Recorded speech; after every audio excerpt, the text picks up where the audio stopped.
இப்போ நீங்க எதையாச்சும் ஒன்னை இழக்கும் போது புலம்புறது நியாயமா, நியாயம் இல்லையா? நியாயம் இல்லை. ஏன் தெரியுமா? யோபுக்கு பைபிள் கிடையாது, யோபுக்கு முன்னுதாரணங்கள் கிடையாது.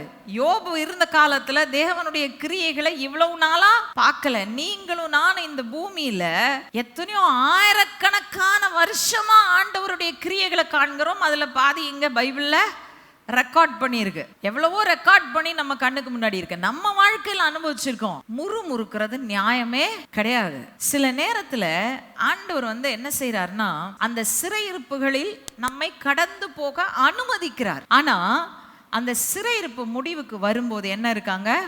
ரெண்டத்தனையான பலன் இருக்கிறது. அவருடைய மகிமை என்ன செய்யும்? ரெண்டத்தனையான பலனை கொண்டாடும். தேவனால ஒரு போர்ஷன் ஒருபோது ரெஸ்டோர் பண்ணவே முடியாதுங்க.